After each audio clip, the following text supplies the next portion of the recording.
दोस्तों 69,000 शिक्षक भर्ती में आवेदन की प्रक्रियाएं भी शुरू हो चुकी हैं, लेकिन अभी तक दोस्तों ये विवाद थमने का नाम नहीं ले रहा है। इसमें अलग अलग विवाद जन्म ले रहे हैं और 69,000 शिक्षक भर्ती में अब छात्रों का एक बहुत बड़ा आरोप ओवरलैपिंग पर भर्ती फंसा रही है सरकार, निश्चित रूप से लगा दिया गया है। देखिए, आपको सुबह मैंने बताया था ओवरलैपिंग को लेकर जो चीज़ शासन स्तर पर चलती हैं उनको फिर न्यूज़पेपर के माध्यम से निकाला जाता है, उसके बाद ही आप तक ये सारी चीज़ें पहुंचाई जाती है। हमारा पहुंचाना जो है, आप सभी को पहुंचाना हमारे लिए कर्तव्य है। तो दोस्तों उसमें हमारा कोई रोल नहीं होता कि 69,000 शिक्षक भर्ती में ओवरलैपिंग का क्या होगा। इसको लेकर सरकार पर लगातार आरोप अब छात्र लगा रहे हैं। तो जो चीज़ चलती है वही आप सब तक पहुंचाई जाती है। उसमें कुछ छात्र जो हैं वो नेगेटिवली उसको ले जाते हैं, जैसे हम ही भर्ती करा रहे हों। हमारा उसमें कोई रोल नहीं होता साथियों। हमारा ना काम भर्ती को कराना है, हमारा काम केवल और केवल आप सभी के साथ खड़े होकर भर्ती को कंप्लीट कराकर आप सभी तक नियुक्ति पत्र पहुंचाना हमारा कर्तव्य है कि हम इसमें आपका सहयोग दें। तो अब देखिए क्या समस्याएं 69,000 शिक्षक भर्ती के अंदर आ रही हैं। तो अब यहाँ छात्रों ने धांधली के सबूत प्रस्तुत करना शुरू कर दिए हैं और टॉपर की जांच की मांग लगातार बढ़ रही है। अब बढ़ सकती है आवेदन तिथि पीएनपी, छात्रों के फॉर्म लॉक की समस्या समाधान पीएनपी से। तो सारी बातों को पॉइंट टू पॉइंट कवर करते हैं। आई होप आप ओवरलैपिंग को लेकर समझ गए होंगे कि मेरा इंटेंशन कुछ इस तरह नहीं है। और 69,000 शिक्षक भर्ती के अंदर जो चीज़ें होंगी वो शासन स्तर पर होंगी। अब देखिए यहाँ 69,000 शिक्षक भर्ती की राह में कई बड़ी चुनौतियाँ। आखिर क्या है अब ये चुनौतियाँ 69,000 शिक्षक भर्ती में? सरकारी प्राइमरी स्कूल में 69,000 सहायक अध्यापक भर्ती के लिए ऑनलाइन आवेदन शुरू हो गए हैं। सरकार की कोशिश चयनित अभ्यर्थियों को जल्द नियुक्ति देने की है। यही कारण है कि परिणाम जारी होने के एक सप्ताह के अंदर आवेदन भी शुरू हो गए हैं। लेकिन इस मेगा भर्ती को लेकर वर्तमान में कई चुनौती भी खड़ी हैं। यहाँ विभिन्न मुद्दों पर तमाम आवेदक वर्तमान में हाई कोर्ट से सुप्रीम कोर्ट तक का चक्कर लगा रहे हैं। कुछ प्रमुख चुनौती इस प्रकार हैं। ओवरलैपिंग के विरोध में राहत नहीं। सबसे पहली बात देखिए, अब यहाँ बताई गई है कि ओवरलैपिंग के विरोध में राहत नहीं, यानी इस मुद्दे के तहत सामान्य वर्ग के अभ्यर्थी की मांग है कि वे लोग जिन्होंने भर्ती प्रक्रिया के किसी भी चरण में आरक्षण का लाभ लिया है उनको उसी आरक्षित वर्ग में सीट दी जाए। हालांकि हाईकोर्ट लखनऊ खंडपीठ में कट ऑफ मामले में पारित आदेश से साफ लिखा है कि लिखित परीक्षा अध्यापक की भर्ती प्रक्रिया के लिए एकमात्र योग्यता परीक्षा है। फिलहाल सामान्य अभ्यर्थियों को ओवरलैपिंग के विरोध के मामले में राहत मिलती नज़र नहीं आ रही है। तो निश्चित रूप से देख सकते हैं अब यहाँ ओवरलैपिंग पर अभी शासन का विचार चल रहा है, लेकिन डिक्लेयर नहीं हुआ है कि लाभ मिलेगा या नहीं। तो ध्यान रखिएगा, जो चीज़ चलती हैं वही आप तक पहुंचाई जाती है। कट ऑफ मामला यहाँ देख सकते हैं। संशोधित उत्तरमाला को लेकर सबसे बड़ा विवाद अभी भी दोस्तों बना हुआ है। छात्र लगातार इसको लेकर कोर्ट कचहरी से दोस्तों वार्तालाप करने की, यानी रिट पिटीशन, अभी उसकी सुनवाई को लेकर लगातार छात्र प्रयासरत हैं। तो ऐसे में इस भर्ती के अंदर बहुत सारे पैंच लगे हुए हैं।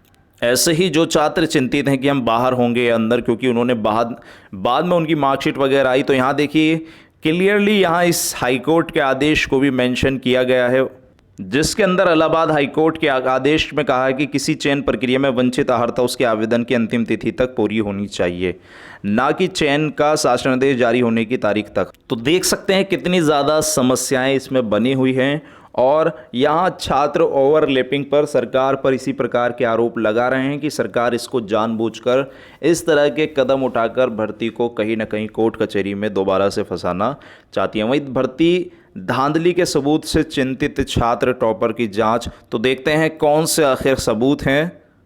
तो देख सकते हैं दोस्तों कितना बड़ा ये सबूत दिखाया गया है, जिसके अंदर ये छात्र हैं, यहाँ ग्रीशा पटेल जी हैं ये, और इनका आप देख सकते हैं कि इनके टेट के अंदर मार्क्स जो हैं 150 में से 87 हैं। केवल 2018 के टेट देख सकते हैं दोस्तों, लेकिन 1.5 माह बाद आयोजित होने वाली सुपर टेट परीक्षा के अंदर इनके मार्क्स 143 नज़र आ रहे हैं। तो ऐसे में छात्रों का संशय यहाँ गहरा रहा है।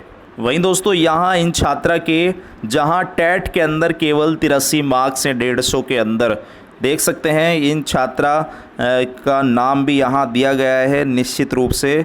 ऊपर देख सकते हैं फूल कलील, जबकि 1.5 माह बाद आयोजित होने वाली फूल कलील जी के 137 अंक सुपर टेट के अंदर आ रहे हैं। तो ऐसे में इस भर्ती के अंदर छात्रों का विवाद थमने का नाम नहीं ले रहा है। यहाँ टॉपर की जांच लगातार, इसको लेकर बेसिक शिक्षा मंत्री सतीश द्विवेदी जी से भी लगातार वार्ता है, लेकिन उनकी तरफ से क्लियरली कह दिया गया है, मेंशन कर दिया गया है कि टॉपर्स के इंटरव्यू हम नहीं कराएंगे। वह इसको लेकर और भी छात्रों का संशय गहरा गया है। वहीं दोस्तों अब बढ़ सकती है आवेदन तिथि पीएनपी से, क्योंकि दोस्तों केवल 1 सप्ताह का समय आवेदन को लेकर दिया गया है। ऐसे में छात्र चिंतित हैं। केवल और केवल यहाँ कुछ यानी केवल 100, 150, 200 इससे ज़्यादा फॉर्म फिलअप नहीं हुए आवेदन को लेकर। हालांकि शुरू के 1 घंटे के अंदर 200 फॉर्म फिलअप हुए थे 69,000 शिक्षक भर्ती के अंदर, लेकिन यहाँ अभी भी छात्रों को समस्याएं फाइनल प्रिंट में आ रही है, जिसमें दोस्तों तीसरे स्टेप के अंदर जाकर जैसे ही छात्र सबमिट कर रहे हैं तो उनके सामने एरर का ऑप्शन आ रहा है। तो ऐसे में दोस्तों अगर इसी तरह चलता रहा, टेक्निकल इश्यूज चलते रहे, तो 69,000 शिक्षक भर्ती की ये प्रक्रियाएं दोस्तों आगे बढ़ सकती हैं और जो नियुक्ति पत्र की तारीख है उस पर भी दोस्तों संशय बन सकता है। तो ऐसे में शासन से लगातार अनुरोध किया जा रहा है कि जल्दी से जल्दी वो अपनी सारी की सारी साइट को ठीक करें, टेक्निकल इश्यूज़ को ख़त्म करें, ताकि 69,000 शिक्षक भर्ती के अंदर जो चिंतित छात्र हैं, जो फॉर्म फिलअप कर रहे हैं, उनको किसी भी तरह की कोई समस्या ना आए। तो जल्दी ही दोस्तों इसको फॉर्म फिलअप करने की लॉक की समस्या का समाधान पीएनपी से आप सभी को मिलने वाला है, तो इसको लेकर आप चिंतित मत होइए। वहीं बहुत सारे क्वेश्चन 69,000 शिक्षक भर्ती को लेकर छात्र चिंतित थे इसको जानने के लिए और लगातार जो है मांग कर रहे थे इनके आंसर की। तो चलिए, जैसा कि आप सभी जानते हैं कि आपका सबसे बड़ा क्वेश्चन जो अगर कोई ज़िले से बाहर है तो वो क्या करे। तो देखिए अभी की जो प्रक्रिया है ऑनलाइन है, आप कर सकते हैं। इसके बाद लॉकडाउन 31 मई को 4 वाला जो समाप्त होगा, 5 पता नहीं शुरू हो गया या नहीं, लेकिन आप जानते हैं काउंसलिंग 3 जून से है, तो इससे पहले आप घर आ सकते हैं। तो अभी दूसरा प्रश्न जो है आप सभी का, बैंक ड्राफ्ट कब बनेगा। तो देखिए जब जिला अलॉट हो जाएगा, आपको जिला अलॉट हो जाएगा तो केवल एक ही बैंक ड्राफ्ट बनेगा। 75 ज़िलों में से जो ज़िले आपको अलॉट होगा उसके लिए केवल एक ही बैंक ड्राफ्ट बनेगा। ये नहीं कि 75 के 75 ज़िलों के लिए अलग अलग ड्राफ्ट बनेंगे, ऐसा नहीं है। केवल एक बनवाइएगा आप, वो भी आप 500 रुपये का जनरल, ओबीसी SC ST 200 रुपये, PH 0। जनपद की चॉइस फिलिंग कैसे करें, ये सबसे बड़ा प्रश्न था। तो देखिए सबसे पहले आप होम डिस्ट्रिक्ट भरिएगा, उसके बाद आप का कोई रिलेटिव्स जिस डिस्ट्रिक्ट से है वहाँ भरिएगा। उसके बाद इसी तरह की प्रक्रियाएं आप कर सकते हैं आगे पीछे करके अपनी सहूलियत के हिसाब से। लेकिन काफ़ी छात्र, ये केवल उनके लिए हैं जो अच्छे खासे गुणांक से पास हैं, और जो छात्र यानी बॉर्डर लाइन पर हैं उनके लिए ज़िले में आप बता चुका हूँ पहले ही।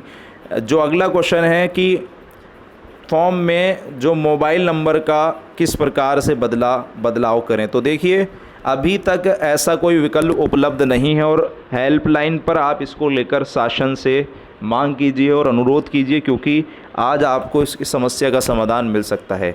वहीं आपका एक बड़ा प्रश्न चरित्र प्रमाण पत्र को लेकर है, मेडिकल प्रमाण पत्र को लेकर है और शपथ पत्र कैसे और कहाँ बनेंगे। तो देखिए जिला मिलने के बाद मतलब जब जिला अलॉट हो जाएगा उसके बाद आप चरित्र प्रमाण पत्र अपने गृह जनपद के किसी भी विभाग के किन्हीं भी 2 राजपत्रित अधिकारियों से बनवा सकते हैं। 2 अलग अलग द्वारा 2 चरित्र प्रमाण पत्र होंगे, यानी 2 अलग अलग आपको गेजेटेड ऑफिसर से अलग अलग बनवाने होंगे।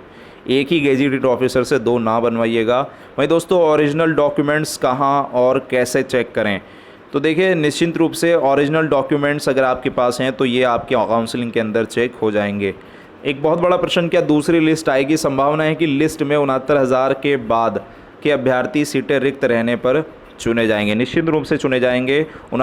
अगला जो एक बड़ा प्रश्न है 69,000 में पूर्ण रूप से वैलिड कौन माना जाएगा। तो देखिए आहर्ता संबंधी आपने रायता देख लिया होगा, विज्ञप्ति में निश्चित रूप से दिख गया है, लेकिन अभी दोस्तों इस पर जो है काफ़ी सारी समस्याएं सब आपको देखने मिल सकती है अभी, और भी कुछ इसमें संशोधन देखने को मिल सकते हैं। तो चिंतित मत होइए, और एक बहुत बड़ा प्रश्न, जाति और मूल निवास प्रमाण पत्र की वैलिडिटी कब तक है।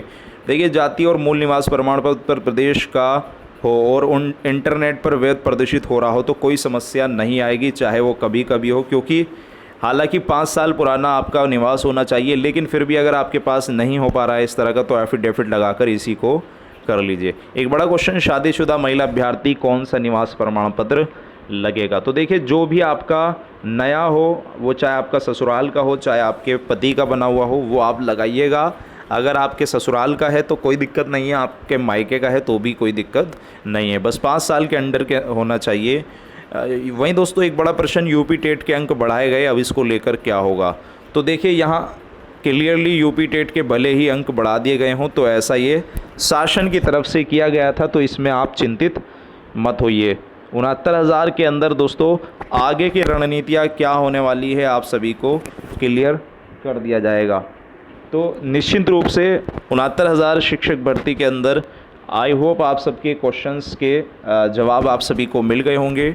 अब केवल इंतज़ार है पीएनपी से सूचना मिलने का। जैसे ही सूचना मिलती है आप सभी तक पहले ही पहुंचा दी जाएगी। मैं अभी भी कह रहा हूं आप सभी से कि हमारा काम केवल आप तक सही और सटीक इन्फॉर्मेशन पहुंचाना है। जो चीज़ें होती हैं शासन स्तर पर वही आप तक पहुंचाई जाती है, इसमें हमारा कोई रोल नहीं है। और आप एक टीचर बनने जा रहे हैं तो आप सभ्य टीचर बनिए। थोड़ा आप इसको नेगेटिवली लेकर, एक बहुत ज़्यादा नेगेटिव कमेंट्स जब दिखते हैं तो कहीं ना कहीं कुछ छात्र ऐसे होते हैं जो हमेशा नेगेटिव ही कमेंट करते हैं। तो देखिए, आपसे अनुरोध है कि आप या तो वीडियो मत देखा करिए, या फिर आप अगर कोई भी हमारी वीडियो से अच्छी इन्फॉर्मेशन लेते हैं तो उसी परिप्रेक्ष्य में आप इसको लाइक कर दिया कीजिए। तो चलिए मिलते हैं नेक्स्ट अपडेट के साथ। फिलहाल इस वीडियो से इतना ही। God bless you all guys, good luck, thank for watching video. जय हिंद।